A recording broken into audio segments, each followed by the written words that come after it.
اعوذ باللہ من الشیطان الرجیم بسم اللہ الرحمن الرحیم صلی اللہ علیہ حبیب محمد وآلہ وصحبہ وسلم۔ شب رات کی عظمت اور فضیلت۔ چونکہ اس رات میں اللہ کی رحمت سے لا تعداد انسان دوزخ سے نجات اور چھٹکارا حاصل کرتے ہیں، اس لیے اس رات کو شب رات کہا جاتا ہے۔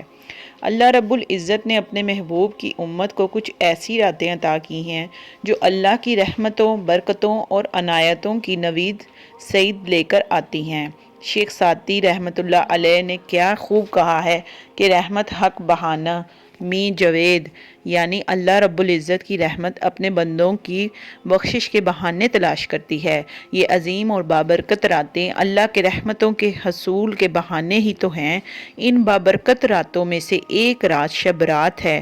شب رات کا مطلب ہے نجات اور چھٹکارے کی رات، چونکہ اس رات میں اللہ کی رحمت سے لاتعداد انسان دوزخ سے نجات اور چھٹکارا حاصل کرتے ہیں، اس لیے اس رات کو برات کہا جاتا ہے، شب رات کہا جاتا ہے۔ شب قدر کے بعد یہ رات تمام راتوں سے زیادہ بابرکت رات ہے۔ امام غزالی مکاشفہ القلوب میں فرماتے ہیں کہ جس طرح مسلمانوں کے لیے دو عیدیں ہیں، اسی طرح فرشتوں کے لیے بھی دو عید کی راتیں ہیں، جن میں سے ایک شب رات ہے اور دوسری شب قدر ہے۔ بہت سی احادیث مبارکہ سے اس بابرکت رات کی عظمت اور فضیلت واضح ہوتی ہے۔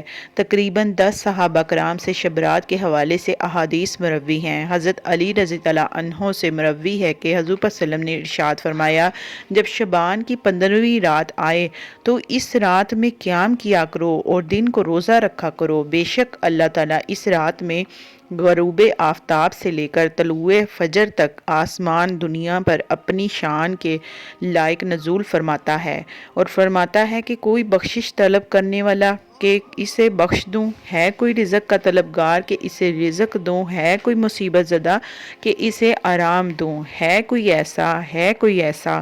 اللہ تعالیٰ یہ اعلان طلوع فجر تک فرماتا رہتا ہے۔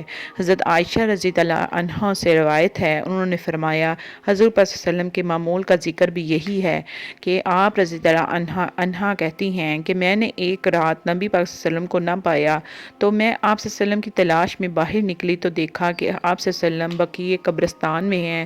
آپ صلی اللہ علیہ وسلم نے فرمایا، کیا تم ڈر رہی تھی کہ اللہ تعالیٰ اور اس کا رسول صلی اللہ علیہ وسلم تم پر ظلم فرمائیں گے؟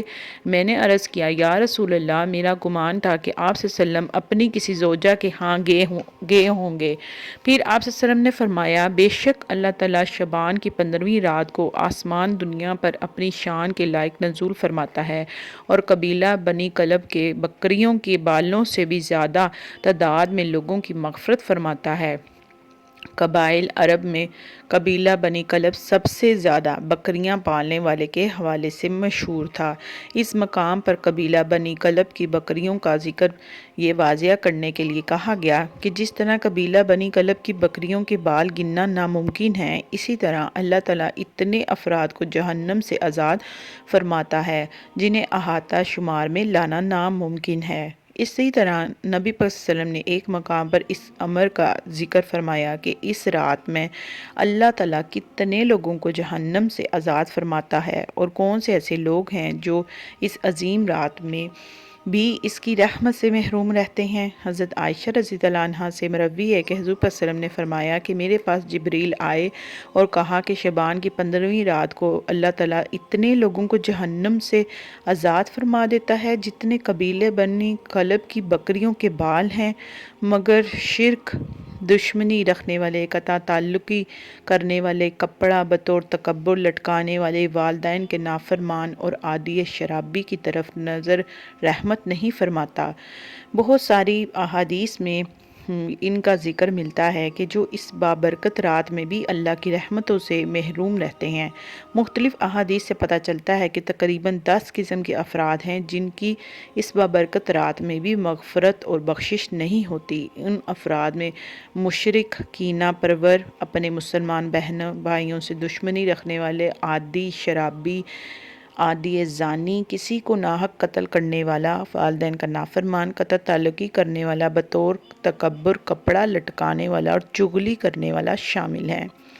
ان تمام احادیث سے اس رات کی عظمت اور فضیلت واضح ہوتی ہے۔ اسی طرح مختلف روایات سے بھی یہ بات ثابت ہوئی ہے کہ اس رات میں انسان کا نامہ اعمال تبدیل ہوتا ہے، جس کا مطلب یہ ہے کہ اللہ تعالیٰ فرشتوں کو ہر شخص کے پورے سال کے معاملات صحائف کی شکل میں دے دیتا ہے۔ یہاں یہ حقیقت واضح رہے کہ ہماری تقدیر میں سب کچھ ہی لکھا جا چکا ہے۔ اس رات میں صرف ایک سال کے امور نافذ کرنے کے لیے صحائف فرشتوں کے سپرد کیے جاتے ہیں۔ اس رات میں ہمیں کیا کرنا چاہیے؟